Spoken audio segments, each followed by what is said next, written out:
December 17, 1944. A checkpoint near Iwela, Belgium. The jeep came to a halt as the military policeman held up his hand, his breath visible in the cold morning air. 3 soldiers were inside, wearing American uniforms that looked real enough, holding weapons that seemed standard, and speaking English that sounded nearly perfect. But Sergeant William Creel had been told about something unbelievable, something that went against everything he understood about war and decency. Before we continue, show your support by subscribing and letting me know where you're watching from. German soldiers might be working behind American lines, dressed like American soldiers, using American words. He asked for the password. The men paused. He asked again. Their English stumbled. Then Creel saw the Sten guns, British weapons that no American group would have. In just a few minutes, the 3 men were captured. Under their olive-green uniforms, they wore German field gray. Untitia Manfred Perus, Oberfenrig Gunther Billing, and Gaeta Wilhelm Schmidt had just turned into the most notorious prisoners of the Battle of the Bulge. What none of them realized was that their capture would set off the biggest wave of fear in American military history, a methodical campaign of cultural questioning that would make every checkpoint a game show, every chat a test of American identity, and every soldier a possible spy. The science of finding them was being written not in codes but in baseball facts, state capitals, and Hollywood news. The plan had started on October 22, 1944, at Hitler's main office in Rastenburg, East Prussia.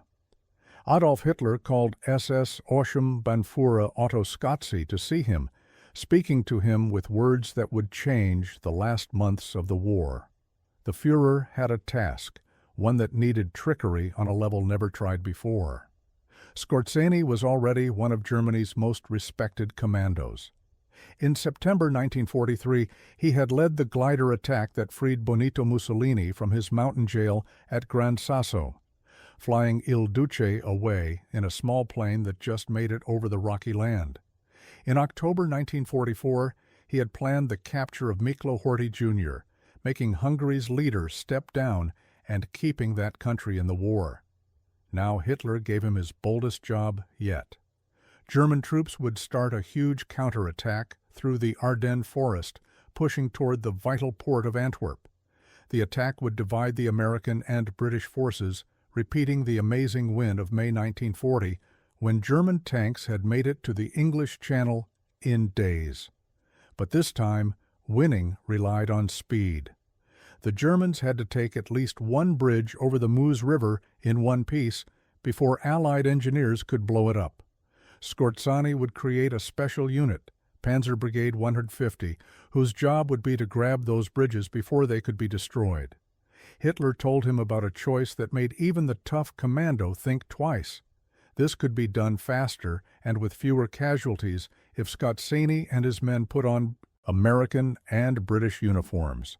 Small groups hidden in enemy clothes could create huge confusion, Hitler said, messing up communications, sending troops the wrong way, and causing panic. Skorzeny listened, quickly seeing what this meant under world law. The Hague Convention of 1907 was very clear. Soldiers caught wearing enemy uniforms lost their rights as prisoners of war and could be killed as spies. This risk led to long talks with General Auer Alfred Jodl and Field Marshal Ger von Rundstedt. Hitler promised Scotzi that the move was legal as long as his men took off the Allied uniforms before they started to fight. In a few days, Skorzeny gave his plans to Jodl. He asked for 3,300 men who knew English and American ways of speaking. On October 25th, the Oberkommando sent a message to every office on the Western Front asking for English-speaking helpers for secret commando missions. The message, signed by Field Marshal Wilhelm Kettler himself, asked for soldiers who spoke English well and knew American slang. Scotzi was aware this open request would get to Allied intelligence in a few days. He asked for permission to stop the whole mission, but Hitler said no. The Allies did get the message on November 30th, but intelligence officers thought it was a trick, not able to think the Germans would be so bold.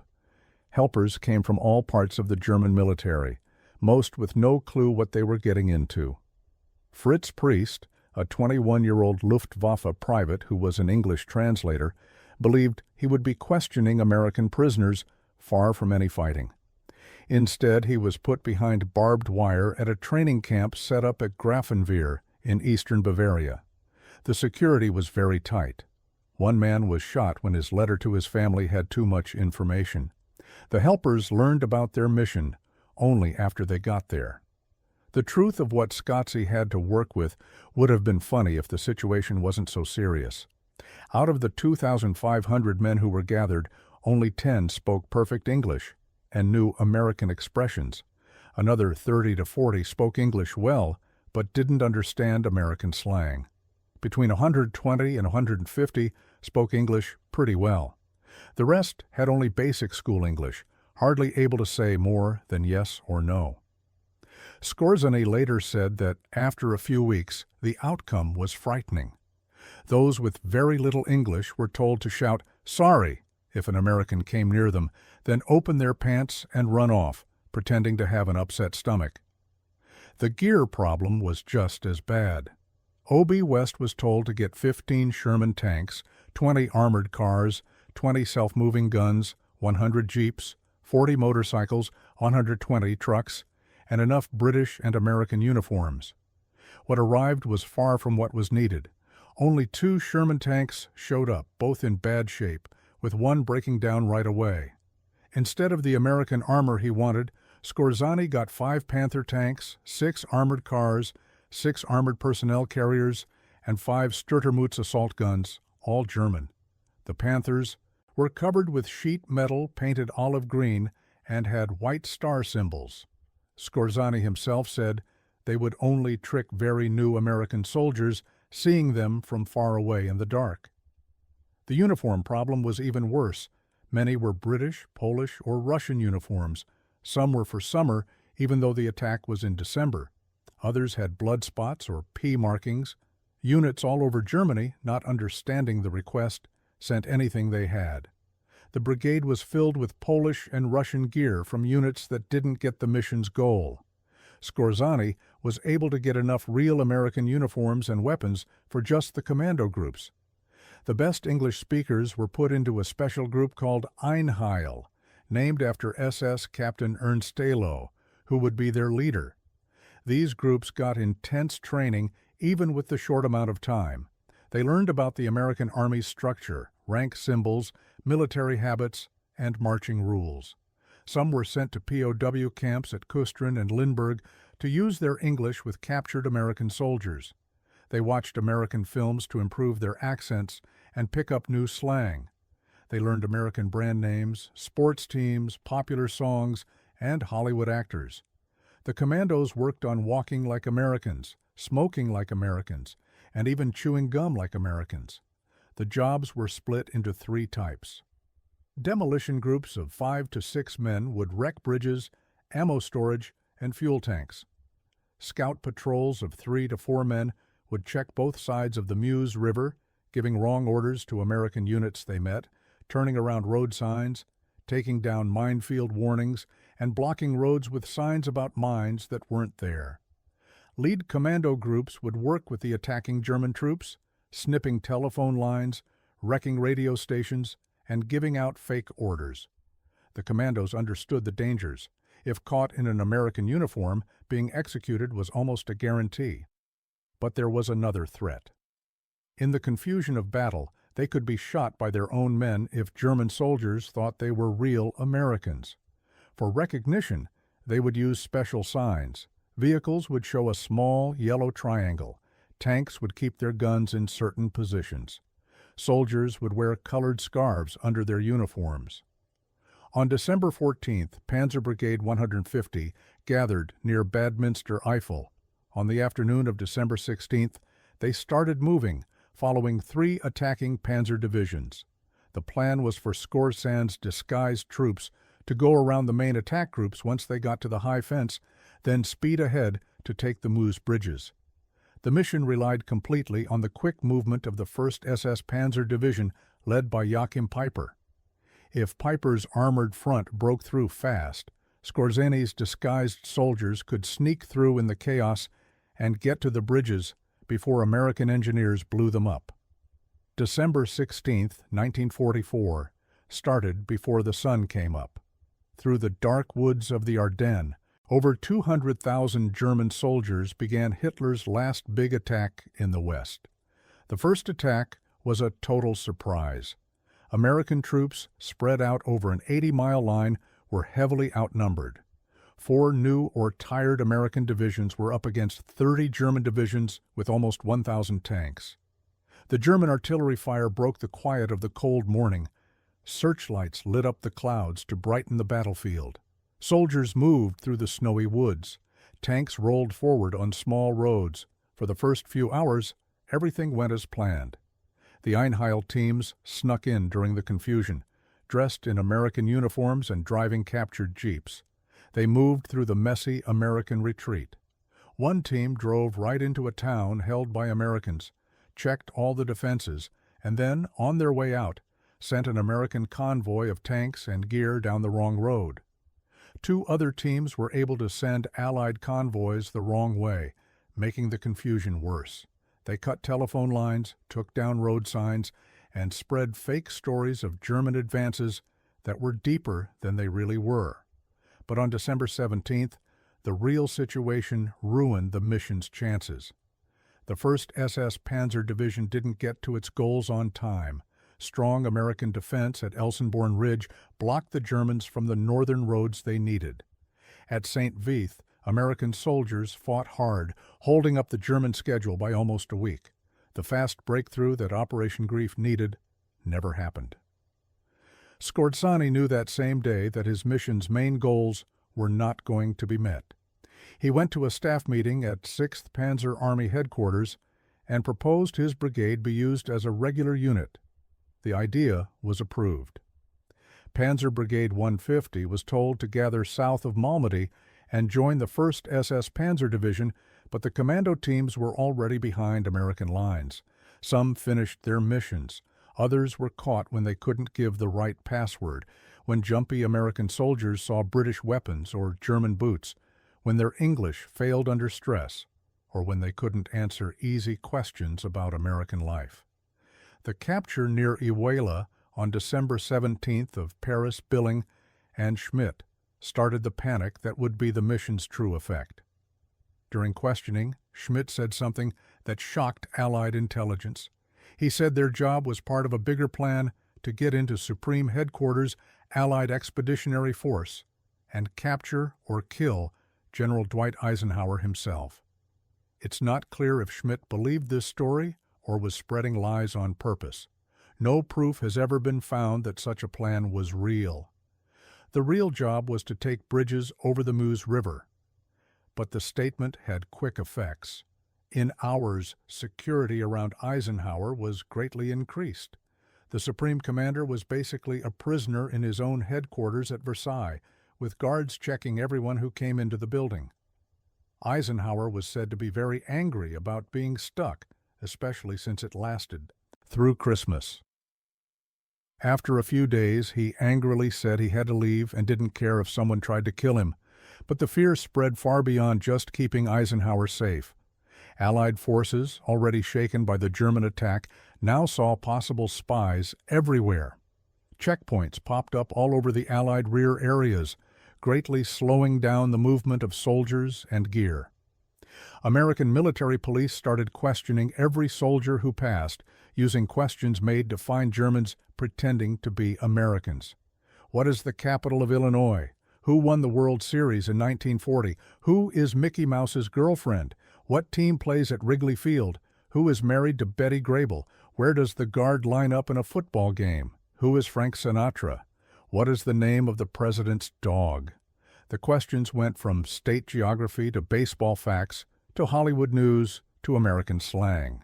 MPs made up new questions all the time, based on any American trivia they could remember. The system was messy and often silly. Many real American soldiers couldn't answer the questions. Differences between regions meant soldiers from one part of the country didn't know details from other places. Different levels of education meant some Americans never learned state capitals or didn't follow baseball. The checkpoints led to many issues. General Omar Bradley was stopped when he correctly said Springfield was the capital of Illinois, but the MP thought it was Chicago and kept him until they could check his identity.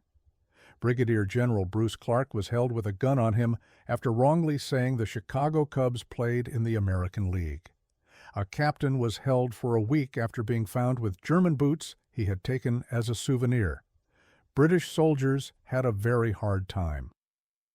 When Scout Officer David Niven met a guard who wanted to know who won the 1940 World Series, he could only say he had no idea. British soldiers who couldn't answer questions about American sports or geography were held until their identities could be checked in other ways. Some American soldiers gave wrong answers on purpose to protest the silly questions, which led to them being held. Others got mad about being questioned by lower-ranking enlisted men, causing fights that slowed things down even more. The fear had a big effect on military actions. Troop movements that should have been done in hours took days as every vehicle was pulled over and every person questioned. Supply trucks sat at checkpoints while drivers tried to prove they were American. Units rushing to help in threatened areas were held up by constant questioning. Commanders saw their orders doubted by their men who thought everyone could be a German spy. The mental effect on German spies was huge. Those still behind American lines couldn't move around easily. The cultural questions showed how unprepared they were. They had learned military rules, rank symbols, and the American Army's layout, but they hadn't expected questions about baseball stats, Hollywood weddings, or local slang. Some spies tried to stay away from checkpoints completely, going through fields or forests. This made them stand out more to American patrols. Others tried to lie their way through checkpoints, giving reasons why they couldn't answer questions. Not many succeeded. Between December 16th and December 31st, American forces caught 23 members of Operation Greif. 16 were caught in December 1944. The team leader, Guy Schultz, was caught later and put on trial in May 1945. Each captured spy faced a military trial. The legal standing was clear under world law. Article 23 of the Hague Convention on Land Warfare specifically banned the wrong use of enemy military symbols and uniforms. Soldiers caught in enemy uniforms while doing military actions could be tried as spies instead of being treated as prisoners of war. The first trial started at Henri Chapelle on December 21st. Pernas, Billing, and Schmidt were charged with breaking the laws of war by wearing American uniforms while doing military actions. The proof was strong. They had been caught in American uniforms with American weapons, holding American ID, but wearing German field gray under it. The trial was quick. All three were found guilty and sentenced to death by firing squad. On December 23, 1944, 2 days before Christmas, the sentences were done. American military police took the 3 Germans to the execution spot. Captain J. Eisen of the 633rd Medical Clearing Station put white paper targets over their hearts. Schmidt's glasses were taken off. The prisoners were blindfolded. Military police made up the firing squad. Billing yelled, "Long live our Führer Adolf Hitler!" When the rifles fired, all 3 men died right away. Their bodies were taken down, moved, and buried. Later, they would be put in the German military cemetery at Lommel, Belgium, where they are today with more than 39,000 other German war dead. 13 more Operation Greif members were tried and executed at either Henri Chapelle or Huy between December 21st and December 31st. Wilhelm Wiesenfeld, Manfred Brauny, Hans Reich, Arno Krauer, Gunther Schultz, Hehart Miegel, Host Gerich, Norbert Pollock, Ralph Benjamin Meir, Hans Witzuk, Ottawa, Alfred France, and Anton Moruck all faced firing squads. Each execution came after a military trial. Each trial decided the men were guilty of breaking the Hague Convention. Each sentence was checked and agreed to by top commanders. The executions were done with military exactness, without hate, but also without pity. Team leader Gay Schultz was tried by a military court in May 1945 and executed near Braunschweig on June 14th. Why his trial was put off until after Germany gave up is not known. Who told his execution to be done is also not certain. The United States Ninth Army did the sentence. In all, 17 Operation Greif members were executed for wearing enemy uniforms. The mission's military gains were small. No bridges were taken. No big demolitions were successful. No key communications were permanently cut. A few road signs were turned around. Some telephone lines were snipped. A few American units got wrong orders, though most were fixed quickly. But the mental effect was far bigger than any military results. For weeks, American forces worked thinking that German spies could be anywhere.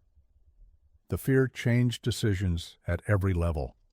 Eisenhower's confinement meant the Supreme Commander was cut off from seeing the battlefield directly during the key start of the attack. The checkpoint holdups slowed the American answer to the German push. Units that should have gotten to threatened spots in hours took days to get there. The wide-ranging doubt hurt unit teamwork. American soldiers who should have been focused on fighting Germans in front of them instead worried about possible Germans with them. The Battle of the Bulge went on without being affected by Operation Greif's failure. German forces pushed deep into American lines, making the bulge that gave the battle its name. At Bastogne, American defenders held on even though they were surrounded. On December 22nd, when German officers gave a surrender demand, the acting commander, Brigadier General Anthony McAuliffe, answered with one typed word that became famous: to the German commander, nuts, the American commander. When the puzzled German officers asked what it meant, they were told it was the same as go to hell. The 101st Airborne held Bastogne until they were helped by Lieutenant General George Patton's Third Army on December 26th. Patton's troops had made an amazing 90-degree turn, pushing north to break the siege. By early January, Allied counterattacks had gotten rid of the bulge and put the front lines back. The battle went from December 16, 1944, to January 25, 1945. More than 1 million men were in it, making it the biggest battle the United States Army fought outside the Civil War. American casualties were over 80,000, with 19,000 killed and 23,000 captured. German casualties were about the same, but Germany couldn't replace those men. The battle was the end of Germany's power to carry out attacks in the West. Hitler had risked everything on the Ardennes attack and lost. For Otto Skorzeny, Operation Greif was finished by December 17th, when Panzer Brigade 150 changed to regular fighting. On December 21st, the brigade tried to take Malmedy, but was pushed back after a few attacks. Skorzeny was hurt by artillery shrapnel near Ligneville. He got better and kept serving until Germany gave up. In May 1945, Skorzeny gave himself up to the 30th Infantry Regiment. He was held for 2 years, waiting for his trial. At the Dachau trials in 1947, Skorzeny and 9 officers of Panzer Brigade 150 faced charges of wrongly using American uniforms by going into battle disguised and sneakily firing on American soldiers.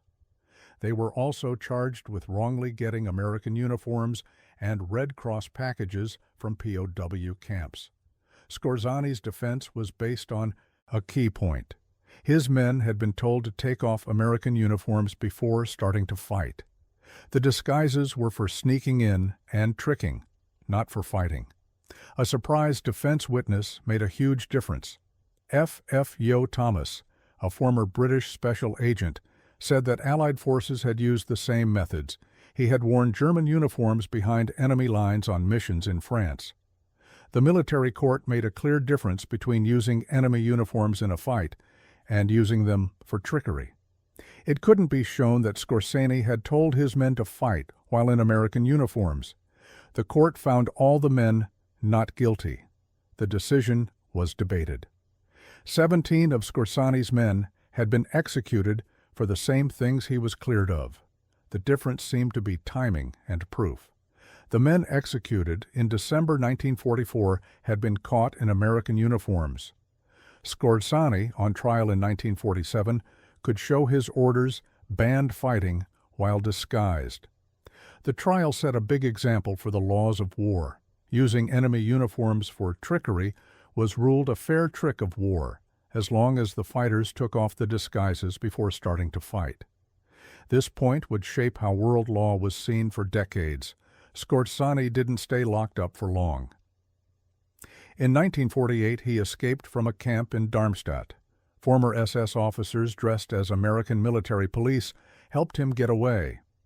Some historians think American intelligence might have quietly allowed or even helped the escape, though there is no proof of this. Scorsani spent time hiding on a farm in Bavaria, then in Salzburg and Paris, and finally moved to Spain.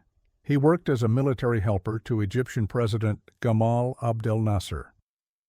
Scorsani died of cancer on July 5, 1975, in Madrid at age 67. He never said he was sorry for Operation Greif or any other actions during the war.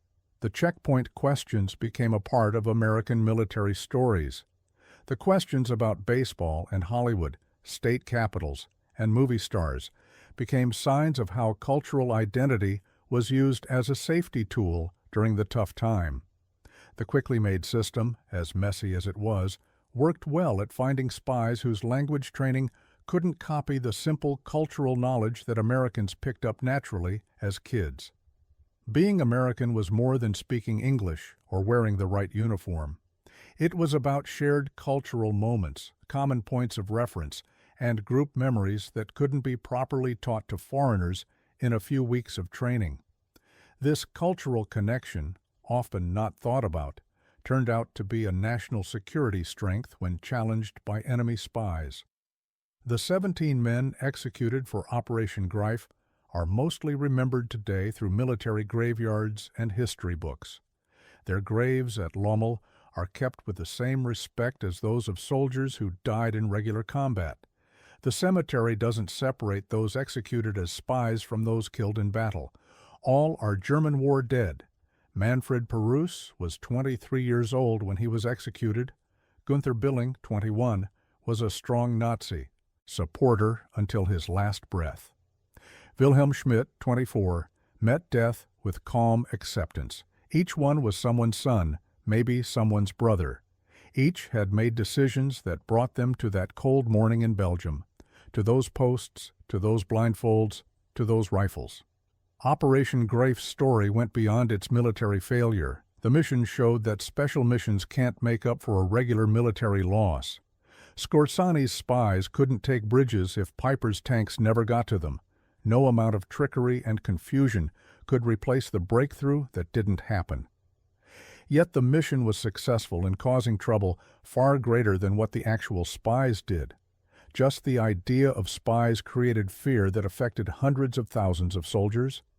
This difference between what was thought and what was real became a main lesson in modern strategic ideas about mental warfare. The Battle of the Bulge ended in late January 1945. Allied forces started moving toward Germany again. In 4 months, the Third Reich fell. Hitler killed himself in his Berlin bunker. Germany gave up without conditions on May 8, 1945. The 17 executed Operation Greif members were already in their graves. Their war ended violently on Belgian land, far from their homes. Their mission had failed in its military goals, but succeeded in making confusion and fear that slowed down Allied actions during the key start of the battle. British Prime Minister Winston Churchill, talking to Parliament on January 18, 1945, while the battle was still going on, said it was, without a doubt, the greatest American battle of the war, and will, I believe, be seen as an ever-famous American victory. Churchill clearly pointed out that Americans had used 30 to 40 men for every British soldier used, stressing that this was mainly an American battle and an American win. The checkpoint guards who asked about baseball didn't know they were making a legend. They were fixing an immediate problem, making up safety checks to find possible enemies. Their answer worked because it was based in a real shared culture. Americans knew about baseball and Hollywood and state capitals because they grew up American, picking up that knowledge without trying. Germans, trying to act like Americans, could learn facts, but couldn't copy that natural cultural ease. This difference between learned facts and absorbed culture was the key. The German failure showed a truth that is still important. Cultural knowledge learned through life over years cannot be quickly taught to adults from other places. Modern special forces have learned from Operation Greif's mixed results. Intelligence agencies now take years to get deep cover agents ready exactly because cultural ease can't be taught quickly. Language training, learning facts, and behavior coaching are needed, but not enough. Real cultural ease needs time and being in the culture. The main challenge is still the same over the years. Culture is learned through life, not taught in schools. Operation Greif showed both the power and the weakness of special missions. Small groups doing unusual missions can cause trouble far beyond their size. The mental effect can be much bigger than the military results. But without regular military success to create the right situation, special missions can't reach strategic goals. Trickery cannot be a stand-in for victory. For historians and military planners, Operation Greif is still a fascinating case to study. It shows how big plans, not connected to a real look at what's possible, lead to failure. Hitler's decisions late in the war followed this path. Huge in idea, not enough in supplies, and separate from what was really happening. Yet the mission's accidental success in making fear proved the idea that mental warfare and trickery can be force boosters. The 17 men who died in front of firing squads for wearing enemy uniforms would be mostly forgotten if not for the history that keeps their stories alive. They were not very important men. They did little before they were caught. Their mission failed completely. Yet their executions were a key moment in military and legal history, making clear the use of world law about using enemy uniforms in war. The lesson lives on in what their mission taught. Checking identity is still very important for safety. Cultural knowledge is still hard for outsiders to fake quickly. Special missions are still useful, but can't replace regular military success. The laws of war are still important, but can be seen differently based on situations and proof. The human price of war goes beyond those killed in a fight, to include those executed after being caught for breaking the laws of war. Each execution was a person with a family and a past and a future, ended by bullets fired with legal power after a proper trial. The graves at Lommel mark lives cut short by war and its harsh rules. The checkpoint guards who asked about baseball were American soldiers who followed orders and carried mental weights from executing prisoners, even enemies found guilty of spying. Operation Greif didn't take a single bridge. It caused no big damage. It killed very few Americans directly, but the fear it made held up reinforcements, messed up command choices, and used up supplies during key days. The indirect effect, which can't be measured exactly, shaped the start of the battle. The spies being caught, tried, and executed in days showed American military justice working under war pressure. The speed from capture to execution showed combat situations and set a standard, though today's rules would need more careful steps. The Battle of the Bulge went on for 5 more weeks after the spies were executed, finally ending in a German loss and the end of Germany's strategic backup. The story of Operation Greif and the Battle of the Bulge reminds us that war is more than just battlefield actions. Mental effect, cultural things, and what people think often matter as much as military results. Failed mission that makes fear might cause more strategic trouble than a successful mission that no one knows about. The checkpoint questions, as silly as they sometimes seemed, worked because they tested knowledge that real Americans had naturally while spies couldn't copy it even with training. The American soldiers who fought in the Battle of the Bulge faced not just a strong enemy attack, but also the mental weight of thinking that enemies could be anywhere, in any uniform, speaking any language. This loss of sureness was a new part of war that would shape military actions and safety rules for many years to come.